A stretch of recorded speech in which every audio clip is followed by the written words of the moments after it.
नमस्कार बच्चों। आपका विज्ञान के क्लास में स्वागत है। मैं New San municipal secondary school से सीमा यादव आप लोगों की आज विज्ञान की क्लास लेने वाली हूँ। तो आज का बेटा हमारा जो टॉपिक है वो है प्राणी ऊतक के बारे में हम लोग देखने वाले हैं। तो प्राणी ऊतक के 4 प्रकार होते हैं: अभिस्तर ऊतक, संयोजी ऊतक, स्नायु ऊतक और तंत्रिका ऊतक। प्राणी ऊतक पर जाने से पहले बेटा मैं ऊतक के बारे में आप लोगों को जानकारी देना चाहूंगी कि ऊतक क्या होता है। तो ऊतक देखिए शरीर के की जो सबसे छोटी इकाई है वो है कोशिका। तो जो बहुत सारी कोशिकाएं, एक जैसी कोशिकाएं किसी विशिष्ट काम को करने के लिए एक साथ में आती हैं तो वो ऊतक बनाती हैं। तो आगे जो है ऊतक जो है हमारे शरीर में अंदर अलग अलग अंग पाए जाते हैं। तो हर जगह बेटा अलग अलग प्रकार के ऊतक होते हैं, उनका अलग अलग कार्य होता है। तो अब आगे हम लोग देखेंगे कि प्राणी ऊतक के जो प्रकार हैं वो 4 हैं: अभिस्तर ऊतक, संयोजी ऊतक, स्नायु ऊतक और तंत्रिका ऊतक। तो वन बाय वन अभिस्तर ऊतक के बारे में बेटा आप पहले क्लास में पढ़ चुके हो। तो आज मैं आप लोगों को संयोजी ऊतक अ, से स्टार्ट करूंगी। तो संयोजी ऊतक जो होता है ये कैसा होता है बेटा? संयोजी, संयोजन, इस शब्द का क्या अर्थ है? जोड़ना। संयोजन का अर्थ होता है जोड़ना। तो ये जो ऊतक है यह हमारे शरीर के विभिन्न अंगों को एक दूसरे से जोड़ने का कार्य करता है। संयोजी ऊतक रेशेदार होते हैं, तंतु जैसे। हाँ, रेशा कैसा होता है? धागा जैसे, ऐसे तंतु जैसे वैसे। तो संयोजी ऊतक जो है हमारे शरीर में एक अंग को दूसरे अंग से जोड़ने का कार्य करता है। संयोजन करना मतलब जोड़ना। अंगों को आच्छादित करना। आच्छादन का मतलब होता है बेटा ढकना। अंगों को ढकना मतलब ऊतक के माध्यम से, तथा उन्हें सही स्थान पर रखना। हमारे शरीर में देखिए अंदर अ, हर अंग का अपना एक स्थान बना हुआ है। तो वो किस कारण बना हुआ है? संयोजी ऊतक के कारण। संयोजी ऊतक हर अंग को उनके सही स्थान पर रखने का कार्य करते हैं, उनको एक दूसरे से जोड़ने का कार्य करते हैं, उनमें उनका संयोजन कराते हैं। तो यह संयोजी ऊतक का कार्य है। तो बेटा संयोजी ऊतक के भी ना बहुत सारे प्रकार हैं। तो संयोजी ऊतक अभी हम लोगों को जो दिया गया है वो है रक्त है, रक्त, लसिका, अंतःशलीय ऊतक, वसीय ऊतक, उपास्थि, अस्थि। तो हम लोग वन बाय वन सबके बारे में देखने वाले हैं। तो पहला जो हम लोग देखने वाले हैं बेटा वो है रक्त। रक्त यह क्या है? संयोजी ऊतक का प्रकार है। तो रक्त अब ये पाया कहाँ जाता है हमारे शरीर में बेटा? रक्त हमारे शरीर में रक्त वाहिनियों में प्रवाहित होता है। तो बंद रक्त परिसंचरण संस्थान है। देखिए मानव शरीर एकदम जटिल है। हर कार्य को करने के लिए एक संस्थान, अवयवों का एक संस्थान बना हुआ है जो अपना वो कार्य भली भांति करते हैं। तो अब उसकी रचना कैसी है, क्या कार्य है, हम लोग वो देखने वाले हैं वन बाय वन सबके बारे में। तो रक्त जो है वह कहाँ पाया जाता है? बंद रक्त परिसंचरण संस्थान होता है, रक्त वाहिनियों में रक्त प्रवाहित होता है। और शरीर का जो सबसे सरल ऊतक है वह क्या है? रक्त है। शरीर का सबसे तरल ऊतक, तरल मतलब द्रव बेटा। अभी रक्त का कंपोजिशन कैसा होता है? द्रव अवस्था में होता है ना। रक्त की अवस्था कैसी होती है? द्रव अवस्था होती है। तो रक्त जो है वह शरीर का सबसे तरल मतलब द्रव संयोजी अ, ऊतक होता है। कार्य क्या है रक्त के? रक्त देखिए हमारे शरीर के विभिन्न अंगों को ऑक्सीजन पहुंचाने का कार्य करता है। श्वसन संस्थान से बेटा ऑक्सीजन हमारे शरीर में अंदर प्रवेश करती है। तो वो ऑक्सीजन रक्त में घुलती है। रक्त में घुलने के बाद वह ऑक्सीजन अब रक्त जो है हमारे शरीर में ऊपर से लेके नीचे तक प्रवाहित हो रहा है। तो जहां जहां रक्त जाता है उसमें जो ऑक्सीजन रहती है वह ऑक्सीजन अंग जो है सारे क्या करते हैं? अवशोषित कर लेते हैं। और वहां से वो जिसमें ऑक्सीजन नहीं था, अशुद्ध रक्त वहां से लेकर चलता है। तो पहला काम है ऑक्सीजन को पहुंचाना। दूसरा पोषक तत्व, जो भी पोषक तत्व बेटा भोजन के पाचन के बाद हम पोषक तत्व हमारे शरीर में पहुँचते हैं, वह हमारे अंदर के आंतरिक अंगों तक पहुँचाने का कार्य भी रक्त का ही होता है। संप्रेरक जो शरीर में यह रासायनिक पदार्थ हैं, जो शरीर में स्रवित होते हैं, उनको भी विभिन्न अंगों तक पहुँचाने का कार्य रक्त का होता है। उत्सर्जित पदार्थों का वहन करना, जो भी पाचन के बाद या पाचन प्रक्रिया पूर्ण होने के बाद बेटा जो भी उत्सर्जित पदार्थ, अपशिष्ट पदार्थ जो शरीर में बनते हैं, उनको भी उत्सर्जी अंग तक पहुँचाने का कार्य रक्त करता है। अब हम लोग बेटा अगले संयोजी ऊतक के बारे में देखेंगे, जो है लसिका। अभी लसिका क्या है? यह भी एक प्रकार का ऊतक है बेटा। लसिका जो है यह हमारे शरीर की कोशिकाओं के चारों ओर होती है। यह लसिका जो है कोशिका द्रव्य ही है। ये भी कोशिका द्रव्य का प्रकार है। रंगहीन द्रव्य होता है, कलर नहीं होता बेटा। और ये पाया कहाँ जाता है? शरीर की कोशिकाओं के चारों ओर। इसमें जो है इसका अभी लसिका में आरबीसीज़ की जो मात्रा है बेटा हमारे शरीर में रक्त में देखिए बेटा 2 प्रकार के कण होते हैं, लाल रक्त कण और श्वेत रक्त कण।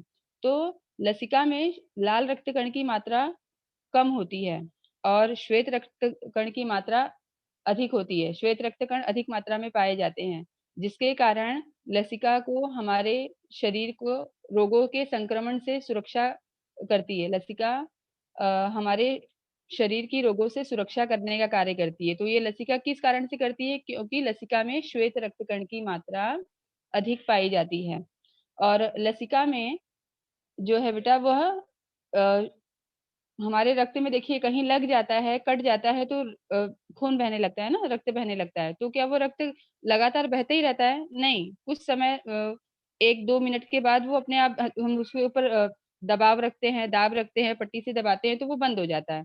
तो जो वो रक्त का थक्का जमता है बेटा, तो वह किस कारण जमता है? रक्त में जो है यह लसिका में फाइब्रोनोजेन नामक पदार्थ पाया जाता है, जिसकी मात्रा कम होती है बट फिर भी वह कैपेबल होता है, थक्का जमाने के लिए। रक्त का थक्का जमाने के लिए वह क्या होता है उसमें रक्त का थक्का जमाने की शक्ति निहित होती है। तो इस तरह से लसिका हमारे शरीर में कार्य करती है। लसिका का जो रासायनिक संगठन है बेटा वो प्लाज्मा के जैसे ही है, जिसमें जो जैसे कि मैंने आप लोगों को बताया कि श्वेत रक्त कोशिकाएँ पाई जाती हैं, जिनको लिम्फोसाइट्स कहते हैं और लसिका का एक कार्य और है बेटा कि वह हम लोग जो पानी पीते हैं, तो वो पानी का टेम्परेरी स्टोरेज मतलब वो लसिका अवशोषित करती है, मतलब पानी को अवशोषित करके रखती है, तो पानी का टेम्परेरी स्टोरेज भी लसिका करती है। तो यह लसिका ऊतक का कार्य हुआ। अभी हम लोग बेटा अगले ऊतक के बारे में देखने वाले हैं जो है अंतशलीय संयोजी ऊतक। अंतशलीय संयोजी ऊतक यह क्या यह भी बेटा संयोजी ऊतक का प्रकार है। यह बाकी जो संयोजी ऊतक है ना, उनकी तुलना में यह हमारे शरीर में अधिक मात्रा में पाया जाता है। यह शरीर के हर एक भाग पर पाया जाता है, जैसे कि त्वचा के नीचे, हमारी मांसपेशियों के बीच में, पाचन नलिका के नली में, मांसपेशियों में, रक्त वाहिनियों और अंतशलीय संयोजी ऊतक क्या करता है कि मांसपेशियाँ, रक्त वाहिनियों तथा तंत्रिकाओं को परस्पर बाँधे रखने का कार्य करता है। ये जो है अंतःशलीय संयोजी ऊतक यह त्वचा और मांसपेशी के बीच में पाया जाता है और रक्त वाहिनियों के चारों ओर। अंतःशलीय संयोजी ऊतक का कार्य क्या है कि यह आंतरंगों को सहारा देने का कार्य मतलब हमारे जो अंदर के अंग हैं, इनको सहारा देने का कार्य करता है। जैसे और यह शरीर में हमारे सबसे अधिक मात्रा में पाया जाता है। हमारी रक्त वाहिनियाँ जो हैं, हमारे शरीर में रक्त वाहिनियों का पूरा जाल बिछा हुआ है। मांसपेशियाँ हैं, तंत्रिका तंत्र हैं, इन सभी में परस्पर संबंध बाँधने का कार्य जो है यह अंतःशलीय संयोजी ऊतक करता है और ऊतकों की मरम्मत में सहायता करना मतलब कोई भी ऊतक क्षतिग्रस्त हो जाता है, जैसे कि मान लीजिए लग गया है, कुछ कट गया है, तो जो ऊतक वो घाव वहाँ पर भर जाता है ना, मतलब ठीक हो जाता है, तो वो ऊतक रिपेयर कैसे होते हैं, मतलब उनकी मरम्मत में यह अंतशल्यीय संयोजी ऊतक यह कार्य करता है। तो इस तरह से हमारे शरीर में इन ऊतकों का कार्य होता है। अब इनका रोल बेटा बहुत ही इम्पोर्टेंट है हमारी बॉडी में, तब जाके मतलब एक सामान्य व्यक्ति जो अपना पूरी दिनचर्या सामान्य तौर पर ठीक से पूरी कर लेता है, तो वो किस कारण कि ये सारे जो ऊतक हैं, ये अपना काम भली-भाँति कर रहे हैं शरीर में, इस कारण। अभी नेक्स्ट हम लोग देखेंगे बेटा, वसीय संयोजी ऊतक। अभी वसीय, वसा मतलब फैट, वसा मतलब फैट। तो अ, ये जो ऊतक है बेटा, इनमें वसा जमा होता है, स्निग्ध पदार्थ जमा होते हैं तथा जेली जैसा आधारक होता है। अ, जेली आप लोगों को पता ही है, जेली देखिए कैसा होता है, थोड़ा-सा गीला, चिपचिपा जैसा, वैसे ही फैट कैसे होता है, स्निग्ध पदार्थ, घी, मक्खन, ऐसे ही इनका आधारक होता है, जिसमें अ, यह वसायुक्त कोशिकाएँ वसीय संयोजी ऊतक रहते हैं। आगे हम लोग अ, अभी ये वसीय संयोजी ऊतक बेटा दिखते कैसे हैं, मतलब कैसी इनकी रचना होती है। यह बड़े-बड़े होते हैं, आकृति में आप देख रहे हैं, और गोलाकार और अंडाकार होते हैं। वसीय ऊतक अ, त्वचा के नीचे रहते हैं। त्वचा के नीचे रहकर बेटा ये आंतरिक अंगों को क्या करते हैं, सहारा देते हैं और शरीर को आकृति प्रदान करते हैं। तो देखिए अभी फैट जिसके बॉडी में ज़्यादा होता है, जिसके शरीर में, तो वह व्यक्ति मोटा होता है देखिए, और जिसके शरीर में कम होता है वह पतला होता है। तो वसा जो है यह हमारे शरीर को आकार प्रदान करने का भी कार्य करती है। अ, सुडौल शरीर का होना, तो मतलब एक व्यक्ति बोलते हैं ना फिट है एकदम, अ, मतलब उसका शरीर देखकर ही पता चल जाता है। तो इससे आपको अंदाज़ा मिलेगा कि यह वसीय संयोजी ऊतक इनके शरीर में एकदम निर्धारित जितने होने चाहिए उतने हैं, और जिनके शरीर में ज़्यादा वसीय संयोजी ऊतक होते हैं, उनके शरीर का आकार बदला बदला मतलब व्यक्ति मोटा दिखाई देता है, और क्या, ऐसे। तो अभी अभी वसीय संयोजी ऊतक का कार्य क्या है? वसीय संयोजी ऊतक ऊष्मा अवरोधक स्तर तैयार करते हैं। मतलब अ, वसा में बेटा ऊर्जा निहित होती है, ऊर्जा स्टोर होती है। तो यह ऊष्मा अ, शरीर से जाने नहीं देते हैं। हमारे शरीर के तापमान को नियमित करके रखते हैं, रेगुलेट करते हैं शरीर के तापमान को। और ऊर्जा का स्रोत होना, ऊर्जा का स्रोत होना मतलब अगर मान लीजिए कि किसी व्यक्ति को बेटा 4 दिन, 6 दिन अगर भोजन नहीं मिलता है तो उसकी मृत्यु नहीं होती है। क्यों? क्योंकि शरीर को जो है अ, भूखे रहने की स्थिति में जो ऊर्जा कहाँ से मिलती है? इस वसीय संयोजी ऊतक से बेटा। उसमें जो वसा जमा होती है, जो फैट जमा होता है, उसका ऑक्सीकरण होता है और ऊर्जा और ऊष्मा की निर्मिति शरीर में होती है।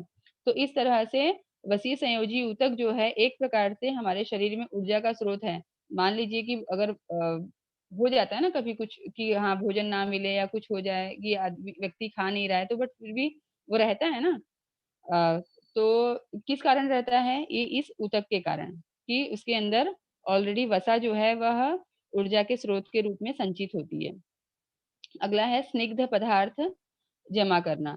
तो स्निग्ध पदार्थ मतलब चिपचिपा, तेलीय पदार्थ, यह वसीय संयोजी ऊतक क्या करता है? जमा करता है। तो इस तरह से वसीय संयोजी ऊतक का कार्य है।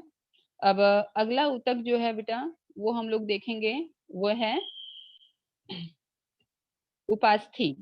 उपास्थि मतलब कार्टिलेज जिसको बोला जाता है, और यह पाया कहाँ जाता है बेटा? हमारे नाक में, कान, स्वर यंत्र और श्वसन नलिका में। इसकी आकृति आप देख रहे हैं, यह भी ऐसे ही छोटे-छोटे गोलाकार होते हैं, अलग-अलग ओवल शेप होता है, और यह जो है हमारे नाक, कान, स्वर यंत्र और श्वसन नलिका में पाया जाता है। यह बेटा एकदम लचीला संयोजी ऊतक है। यह मानव शरीर और अन्य प्राणियों में पाया जाने वाला यह सबसे लचीला संयोजी ऊतक है। ये हमारे शरीर के जोड़ों को क्या करता है, लचीलापन प्रदान करता है, जिससे मतलब इसकी उपस्थिति के कारण क्या होता है बेटा कि हमारे जो शरीर के बहुत सारे अंग हैं, कई अंग हैं, वह क्या करते हैं, सुचारू रूप से अपना कार्य करते हैं। तो ये जो लचीला, यह इसका गुणधर्म है इस ऊतक का। तो जिसके कारण फ्लेक्सिबिलिटी जहाँ आ गई, तो वो बहुत सारे अंगों को अपना कार्य सुचारू रूप ढंग से करने की सुचारू ढंग से बहुत सारे अंग अपना कार्य करते हैं। इसका कार्य जो है, देखिए वो क्या है बेटा, हड्डियों के पृष्ठभाग को ये क्या करता है, गद्दीदार रखता है। मतलब जो जहाँ हड्डियां होती हैं बेटा, हड्डियां कड़क होती हैं, कठोर होती हैं, तो उनके पृष्ठभाग को नरम बनाए रखने का जो कार्य है, वह कौन करता है, उपास्थि करती है। कार्टिलेज, मतलब वो लचीला बना के रखता है, फ्लेक्सिबल करके रखता है। अंगों को आकार देने का कार्य भी कार्टिलेज का है। देखिए अभी ये, इसीलिए स्पेशली देखिए आपके कौन से अंग में कार्टिलेज पाया जाता है, नाक में, कान में, स्वर यंत्र में। और अंगों को आधार देना, बेस देना, ताकि वह अपनी जगह पर सुसज्ज मतलब बने रहें निश्चित रूप से। तो इस तरह से यह कार्य जो है वह किसका है, उपास्थि का है। अब आगे हम लोग देखेंगे बेटा, नेक्स्ट जो संयोजी ऊतक है वह है अस्थि। अस्थि मतलब हड्डी। अभी आप लोग हड्डी इस शब्द से बहुत भली भांति परिचित हो कि हड्डी जो है यह हमारे शरीर में कठोरतम पदार्थ है बेटा, कठोरतम ऊतक है। कठोर, सबसे कठोर जो ऊतक है हमारे शरीर का, वह हड्डी ही है, अस्थि जिसको कहा जाता है। तो संपूर्ण हमारे कहाँ पाया जाता है, ये हमारे पूरे शरीर में होता है और अलग अलग रचनाओं में होता है। जहाँ पर जिस अंग की जैसी रचना है, तो वैसा ही अ, उस अस्थि का आकार होता है। तो अस्थि जो है बेटा, हड्डी, यह हमारे शरीर में कंकाल का निर्माण करके आकार प्रदान करती है। कंकाल का निर्माण करके हमारे शरीर को यह आकार प्रदान करती है। अब ये अस्थि बेटा बना किससे होता है, आकृति आप लोग देख ही रहे हो। तो अस्थि जनरली फॉस्फेट, कार्बोनेट तथा ओसिन नामक प्रोटीन से बना होता है। तो और फॉस्फेट, कार्बोनेट और ओसिन की उपस्थिति के कारण ही यह अस्थि जो है, यह इतनी सख्त और मजबूत होती है। हड्डी देखिए बेटा, शरीर की मृत्यु के पश्चात शव को मिट्टी में दफनाया जाता है, तो पूरी जो मांसपेशियां हैं, सब कुछ कुछ वर्षों के पश्चात क्या हो जाता है, सड़ गल जाता है ना, विघटन हो जाता है उसका। जीव जंतु, लेकिन कंकाल जो है वह हमको एज इट इज मिलता है खुदाई करने के पश्चात। तो जो अस्थि है बेटा, तो वह जो उस कठोरता वाला ये जो गुणधर्म उसको मिला है, या वह इन अ, तत्वों के कारण मिला है, इन यौगिकों के कारण, फॉस्फेट, कार्बोनेट और ओसिन नामक प्रोटीन के कारण यह मजबूती अ, हड्डी को मिली है। अब अस्थि का कार्य क्या-क्या है बेटा? हड्डियों का कार्य, अभी हड्डियां जो हैं वह हमारे मांसपेशियों और शरीर के मुख्य अंगों को क्या करती हैं? आधार देती हैं, सहारा प्रदान करती हैं और उसके बाद हम हलचल में मदद करती हैं। देखिए हाथ हिलाइए, पैर हिलाइए, अ, तो सब जगह मतलब हलचल में मदद करने का काम कौन करता है? हड्डियां करती हैं। तो फिर उसके बाद शरीर के अंगों का संरक्षण करना, स्पेशली आपका जो मस्तिष्क है बेटा, मस्तिष्क जो है हमारा, यह हमारे शरीर का बोलते हैं ना हेड ऑफ द डिपार्टमेंट है। तो लेकिन हमारे मस्तिष्क के जो संरक्षण है वो कैसे हो रहा है? ऊपर कपाल जो कठोर पदार्थ है, कपाल जो है ये एकदम कठोर पदार्थ है, तो इसके कारण हमारा मस्तिष्क सुरक्षित बना हुआ है। तो उसी तरह बेटा शरीर के बाकी अंगों को भी संरक्षण अस्थि ऊतक के द्वारा प्राप्त होता है। और उसके बाद और भी इसके कार्य हैं कि जैसे कि लाल रक्त कण और श्वेत रक्त कण की कोशिकाओं का निर्माण करने का कार्य भी अस्थि करती है। और उसके बाद जो खनिज लवण हैं, कैल्शियम, मैग्नीशियम, फास्फोरस, ये जो सब खनिज लवण हैं, इनके भंडारण का काम मतलब स्टोरेज का काम भी अस्थियाँ करती हैं। इनकी आंतरिक जो संरचना है बेटा बहुत जटिल होती है और आप लोग को मैं बताऊँ कि एक वयस्क व्यक्ति के शरीर में अस्थि ऊतक ऊतक मतलब हड्डी जो है वह 206 हड्डियाँ पाई जाती हैं वयस्क व्यक्ति के शरीर में और जो नवजात शिशु होते हैं उनके शरीर में 272 हड्डियाँ पाई जाती हैं और ये नंबर आगे बदलता भी है मतलब 272 से लेके रेंज है कि 272 से 300 तक की हड्डियाँ मतलब नवजात शिशु में पाई जाती हैं। तो अभी बड़े होने पर कम क्यों हो जाती हैं बेटा? क्योंकि जब जैसे-जैसे शिशु बढ़ता है तो वो कुछ-कुछ हड्डियाँ आपस में जुड़कर एक पूरी हड्डी बनती है। इस कारण वो नंबर कम हो जाता है। अब आगे हम लोग देखने वाले हैं बेटा स्नायु रज्जु और अस्थिबंध के बारे में। स्नायु रज्जु ये अभी ये पाए कहाँ जाते हैं और अस्थिबंध अभी नाम से ही पता चल रहा है अस्थिबंध बंध मतलब जॉइंट तो जहाँ पर जो जॉइंट की जगह होती है, आकृति में आप लोग देख रहे हो कि हमारा जो कूल्हा होता है कूल्हे की जगह पर, हिप पर यह क्या होते हैं, पाए जाते हैं। संधि की जगह संधि मतलब जॉइंट की जगह पर। तो अभी स्नायु रज्जु का कार्य क्या है?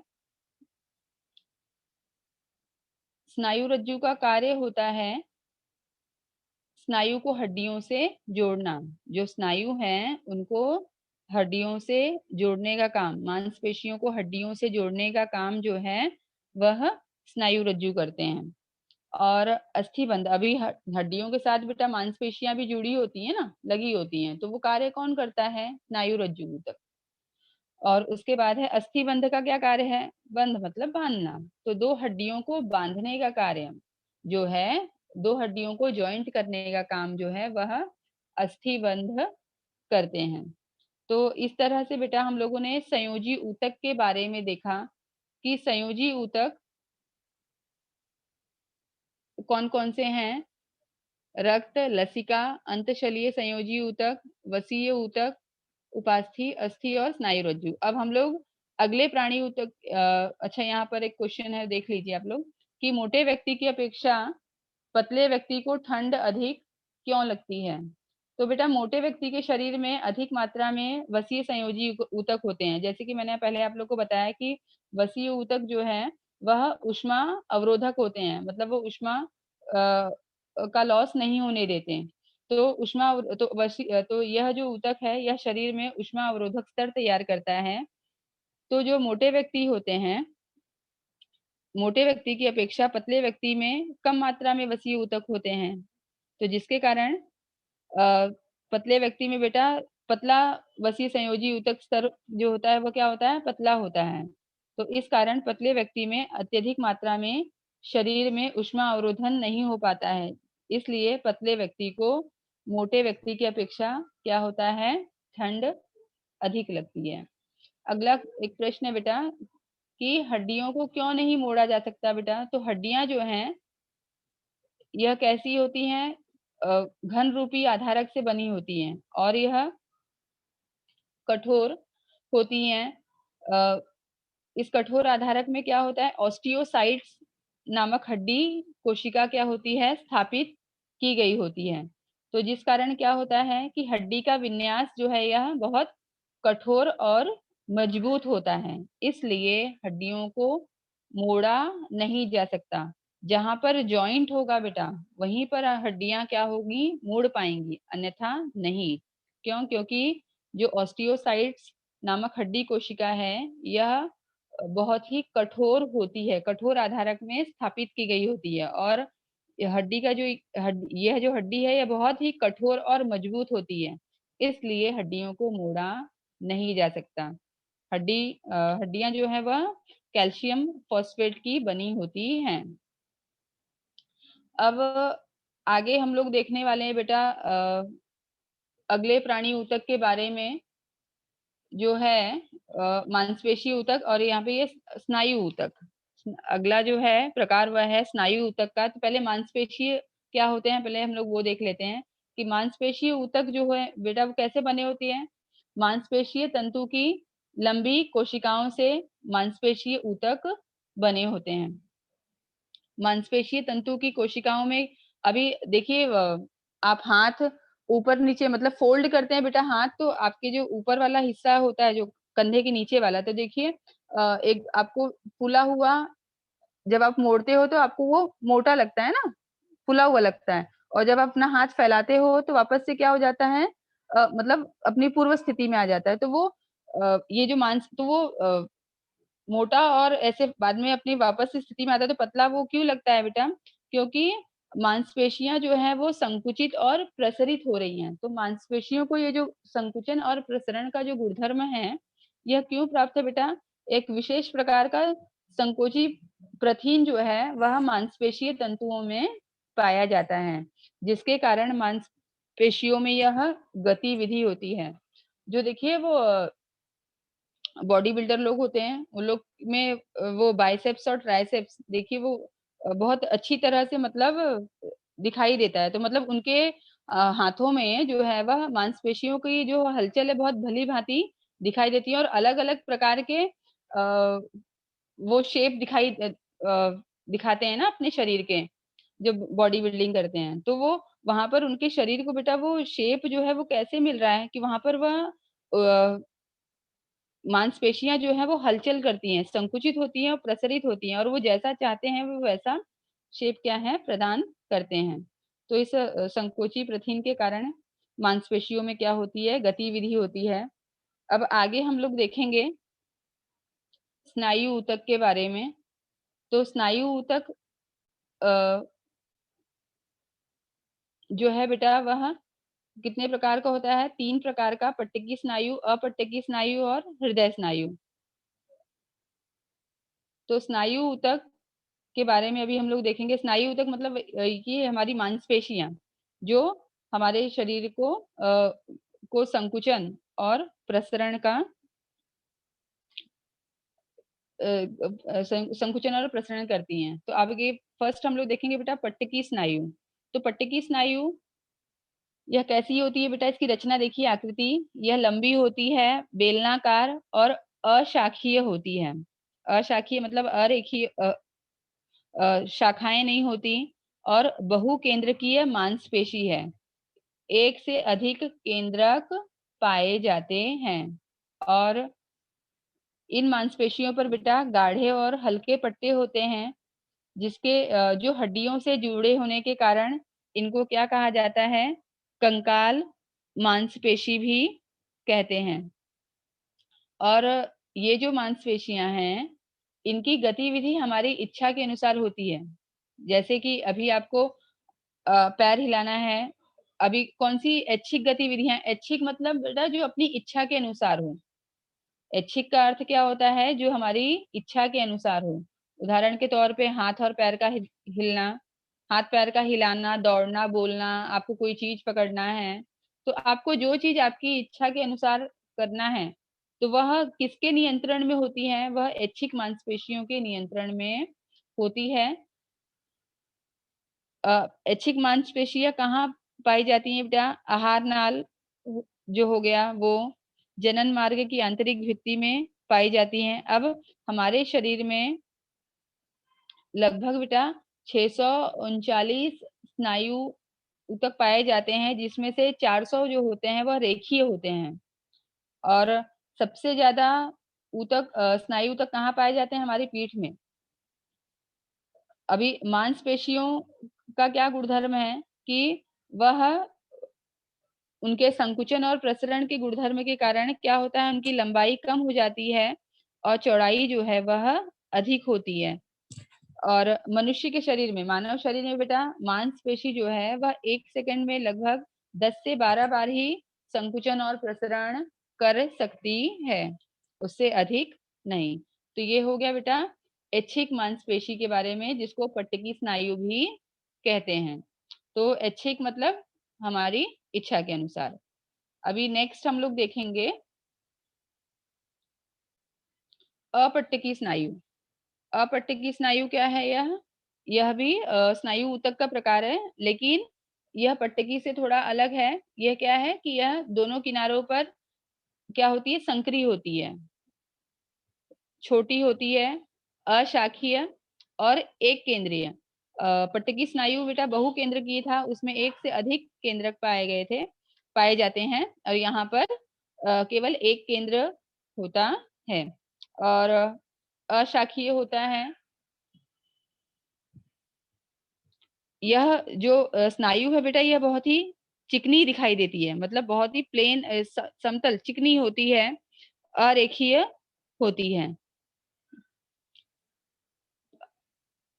आगे देखेंगे बेटा, अरेखीय जो मांसपेशियां हैं, यह हमारी इच्छा के अधीन नहीं होती हैं, वह स्वतः ही आकुंचित और प्रसरित होती है, इसलिए इन्हें अनैच्छिक मांसपेशी कहते हैं। तो इसका अर्थ क्या है बेटा, कि इनका जो मूवमेंट है, इनकी जो गतिविधि है, यह हमारे नियंत्रण में नहीं होती, इसलिए इनको हम अनैच्छिक मांसपेशी कहते हैं, और यह हड्डियों से जुड़े हुए नहीं होते हैं। यह अनैच्छिक मांसपेशियां बेटा, यह हड्डियों से जुड़ी हुए नहीं होते हैं। अभी कौन सी अनैच्छिक क्रियाएं हैं, हमारी पलकों का गिरना बेटा। देखिए पलकें जो हैं सामान्य तौर पर अपने आप ही झपकती हैं, उठती हैं, गिरती हैं।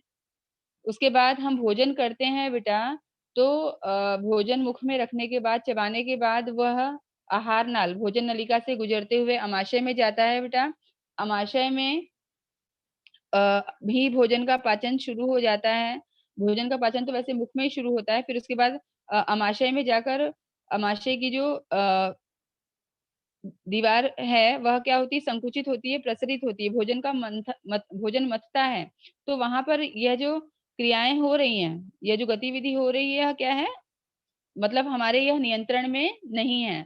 उसके बाद रक्त वाहिनियों में रक्त का प्रवाह, तो रक्त वाहिनियों में रक्त प्रवाहित हो रहा है बेटा, यह भी हमारे नियंत्रण में नहीं होता है। अगर आप चाहें कि हाँ, अभी यहाँ हमारे मेरे हाथ के कि मान लीजिए कोई सोचे कि हाँ, मेरे हाथ में रक्त का प्रवाह रुक जाए, तो क्या रुक जाएगा? कभी नहीं, क्योंकि यह हमारे नियंत्रण में ही नहीं है, इसीलिए इन्हें हम अनैच्छिक मांसपेशी कहते हैं। कहाँ-कहाँ बेटा ये अनैच्छिक मांसपेशियां पाई जाती हैं? और अमाशय में पाई जाती हैं, गर्भाशय में, फिर उसके बाद पित्ताशय में। पित्ताशय में भी बेटा देखो पित्तरस बनता होता है, तो यह भी हमारे नियंत्रण में नहीं होता। मूत्राशय, उत्सर्जी अंग, श्वसन अंग, श्वसन संस्थान बेटा, श्वसन संस्थान का भी जो कार्य है, वह हमारे नियंत्रण में नहीं होता। आप सांस लिए बिना जो बहुत प्रैक्टिस करेगा, वो भी 30 सेकंड से ज्यादा नहीं रुक सकता, क्योंकि हमारे जो अंदर के आंतरिक अंग है, वह सब उसके लिए क्या घुटन होने लगती है, बदहवासी होने लगती है। तो यह हो गया बेटा अपट्टकी स्नायु के बारे में। अब हम लोग नेक्स्ट देखने वाले हैं हृदय स्नायु। तो यह भी स्नायु ऊतक का प्रकार है। हृदय स्नायु, हृदय यह हमारे शरीर का सबसे महत्वपूर्ण अंग है बेटा। जिस दिन हृदय ने काम करना बंद कर दिया, उस दिन पूरी जीवन लीला ही समाप्त हो जाती है। तो अब देखेंगे हम उसकी रचना कैसी है, कि यह आकृति आप देख ही रहे हैं कि दंड गोलाकार लंबा होता है, बेलनाकार होता है, शाखीय, वह एक केंद्रकीय मांसपेशी है। तो हृदय जो है बेटा, यह बिना रुके, बिना थके ऐसी मांसपेशी है, जो जब तक व्यक्ति जीवित रहता है, वह अपना कार्य करती ही रहती है। यह हमारे पूरे शरीर में रक्त को पंप करती है। रक्त में जो है वह ऑक्सीजन और अन्य पोषक तत्व होते हैं, जो जिसकी आवश्यकता बेटा शरीर को सही कार्य करने के लिए, मतलब सही ढंग से कार्य करने के लिए होती है। तो हृदय जो है वह क्या कार्य करता है बेटा, कि जो अशुद्ध रक्त है उसको शुद्ध करने का कार्य करता है। अशुद्ध का क्या अर्थ है बेटा, कि जो डीऑक्सीजनेटेड ब्लड होता है, जो जिस रक्त में ऑक्सीजन नहीं होता है बेटा, तो उसमें वह ऑक्सीजन को मिलाने का काम, और बाद में उसको शरीर के बाकी ऑक्सीजन युक्त जो रक्त है, वह शरीर के बाकी अंगों तक पहुंचाने का कार्य करती है, हृदय जो है वह करता है। अब हृदय को और हमारे शरीर को देखिए बेटा, कि ऑक्सीजन युक्त रक्त की जो है वह हमेशा निरंतर आवश्यकता होती है, हमेशा ही आवश्यकता होती है। इसलिए हृदय जो है यह हमारे शरीर में बहुत बहुत बहुत उपयोगी यह जो है अंग है। तो हृदय स्नायु का कार्य बहुत ही महत्वपूर्ण है। आगे हम लोग देखने वाले हैं बेटा अभी तंत्रिका ऊतक क्या है। अभी तंत्रिका ऊतक यह प्राणी ऊतक का प्रकार है। तंत्रिका ऊतक यह हमारे तंत्रिका तंत्र में पाया जाता है। अभी तंत्रिका ऊतक की बेटा रचना कैसी होती है कि तंत्रिका कोशिका जो है तंत्रिका कोशिका से बनता है। यहाँ पे आप आकृति देख रहे हो ना, ये है तंत्रिका कोशिका जो है यह तंत्रिका तंत्र की रचनात्मक और कार्यात्मक इकाई है। रचनात्मक मतलब कि तंत्रिका तंत्र की रचना भी इससे हुई है, और कार्यात्मक कार्य जो है तंत्रिका तंत्र के सारे यह तंत्रिका कोशिका ही करती है। तो अभी देखिए मम्मी कुछ अच्छा व्यंजन बना रही होती है घर में, तो उसकी खुशबू नाक तक पहुंच जाती है, और वो उस खुशबू से हम पकड़ लेते हैं कि अरे वो क्या बन रहा है, मम्मी क्या बना रही है ना। उसके बाद गाना सुनकर गायक का नाम पहचान लेना। तो ये सारी चीजें मतलब अपने को कैसे पता चलती हैं, तो उसके लिए जो कार्य रिस्पॉन्सिबल है बेटा वो है तंत्रिका ऊतक। कि तंत्रिका ऊतक के माध्यम से कहीं देखिए चींटी काट लेती है, चींटी काट लेती तो हमारा हाथ तुरंत मतलब कोई बोलता थोड़ी ना कि वहां पे एक खुजली करो, लेकिन तुरंत हमारा हाथ बिना बोले क्या होता है पहुंच जाता है। तो खुजली करने लगता है। उसके बाद अगर गलती से हाथ में मान लीजिए पिन टूट गई या सुई कुछ सिलाई का काम कर रहे हैं, सुई लग गई, तो आउच मुंह से तुरंत निकल जाता है। तो ये सब करने के लिए कौन बोलता है, तो किसके माध्यम से ये होता है, तो यह जो बेटा रिस्पॉन्सिबल है उसके लिए यह है तंत्रिका ऊतक। तो तंत्रिका ऊतक हमारे शरीर में हर जो भी अ, छूने से लेकर मतलब स्पर्श, ध्वनि, आवाज, गंध, रंग, ये जो उद्दीपन है, उद्दीपन का क्या अर्थ होता है बेटा? उद्दीपन मतलब किसी भी चीज को करने के लिए प्रेरित करना, उकसाना। मान लीजिए कि आपने को बहुत लग गया या कट गया ब्लेड से, ठीक है? तो उसको अभी क्या करना है, उसके ऊपर हल्दी लगाना है कि उसको दबा के रखना है। तो ये सब पहली बात तो आपको कट गया, ये संदेश मस्तिष्क तक पहुँचाया गया। तो मस्तिष्क को पहुँचाने का कार्य किसने किया? इस तंत्रिका ऊतक ने किया। तो उसके बाद वहाँ पर उसको क्या करना है, उसको दबा के रखना है कि कट गया है तो उसके ऊपर हल्दी लगाना है कि मतलब जो भी फर्स्ट एड है उसको क्या करना है। तो जैसा कमांड आप वो मस्तिष्क देगा, वो वहाँ से कैरी करने का काम जो है यह तंत्रिका ऊतक करता है। तो तंत्रिका और अब ये सब कुछ मतलब ये अ, विचारों का सूचना का जो है बेटा आदान-प्रदान करने का जो कार्य है यह इस कोशिका के माध्यम से होता है। तंत्रिका तंत्र में अ, जो उत्तेजनीय कोशिका है जिसको हम कहते हैं तंत्रिका कोशिका, यह क्या करती है कि मस्तिष्क से सूचना का आदान-प्रदान करती है और उसके बाद उसका विश्लेषण करती है। और अब ये काम जो है ये होता किसके द्वारा है बेटा? विद्युत रासायनिक संकेत के द्वारा। इलेक्ट्रोकेमिकल सिग्नल वहाँ पर के यह जो है जानकारी मतलब आदान-प्रदान करने का कार्य करते हैं। तो तंत्रिका कोशिकाएँ भी बेटा 3 प्रकार की होती हैं जो यह कार्य करती हैं। आगे हम लोग देखेंगे कि अ, प्रत्येक तंत्रिकीय ऊतक में जो है बेटा कोशिका देह मुख्य भाग होता है। उसमें क्या होता है निहित केंद्रक और कोशिका द्रव्य। यहाँ आप आकृति में देख रहे हैं, यह जो है यह कोशिका देह है और बीच में क्या है केंद्रक है। कोशिका देह से अनेक छोटे-छोटे तंतु निकलते हैं जिनको हम वृक्षिका कहते हैं। ये आप यहाँ पर देख रहे हैं कि ये जो है ये जो छोटे-छोटे तंतु के रूप में ये देख रहे हैं ना बेटा ये है वृक्षिका। और उसमें से एक तंतु जो है वह काफ़ी लंबा होता है जिसको अक्षक तंत्रिकाक्ष कहा जाता है। इसकी लंबाई लगभग 1 मीटर हो सकती है। 1 मीटर लंबा इसकी लंबाई होती है और फिर उसके बाद जो है सूचनाओं का आदान-प्रदान बेटा इसी कोशिका के माध्यम से होता है, तंत्रिका ऊतक में। जब हमारे शरीर का कोई भी अंग तंत्रिका तंत्र से प्रभावित होता है, तो यह जो संदेश है, यह कैसे पहुंचाया जाता है मस्तिष्क तक? विद्युत तरंगों के रूप में। जब कोई भी अंग तंत्रिका तंत्र से प्रभावित हो जाता है, तो जो है वह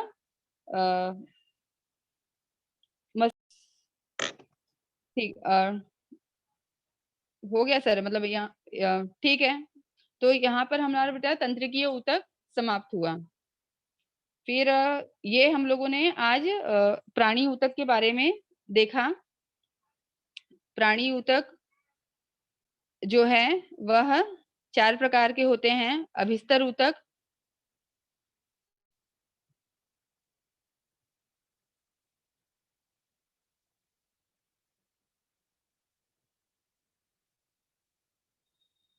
अभिस्तर ऊतक, संयोजी ऊतक, स्नायु ऊतक और तंत्रिकीय ऊतक। तो हम लोगों ने जो देखा बेटा, एक मिनट, हाँ, कि संयोजी ऊतक के विभिन्न प्रकार होते हैं। रक्त, लसिका, अंतशलीय संयोजी ऊतक, वसीय संयोजी ऊतक, उपास्थि, अस्थि और स्नायु रज्जु। यह संयोजी ऊतक के प्रकार हैं। संयोजी ऊतक का कार्य क्या है बेटा? हमारे शरीर के विभिन्न अंगों को एक दूसरे से जोड़ना। यह जो ऊतक हैं, यह आधारक में धसे होते हैं। आधारक कैसा होता है? जलीय सदृश और ठोस अवस्था में होता है। आगे फिर हम लोगों ने देखा स्नायु ऊतक। स्नायु ऊतक के जो है यह हमारे शरीर की मतलब मांसपेशियां होती हैं जो हमारे शरीर को संकुचन और प्रसरण का गुणधर्म प्रदान करती हैं। जहां पर भी स्नायु ऊतक होते हैं वहां पर संकुचन और प्रसरण होता है। तो स्नायु ऊतक के 3 प्रकार हम लोगों ने आज हेलो देखे। मैडम। हाँ बोलिए। हेलो। Good morning madam. हाँ हाँ, बोलो बेटा। हेलो। हेलो।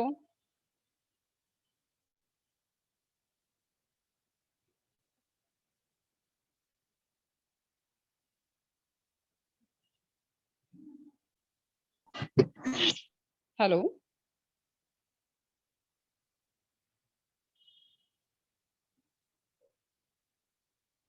हेलो। ठीक है, ठीक है। बच्चों, आज हम लोगों ने प्राणी ऊतक के बारे में देखा। उनके संयोजी ऊतक, स्नायु ऊतक और तंत्रिकीय ऊतक के बारे में। हर ऊतक के कार्य के बारे में हमने देखा कि हमारे शरीर को सुचारू रूप से, सुचारू ढंग से कार्य करने के लिए इन ऊतकों का हमारे शरीर में क्या रोल है।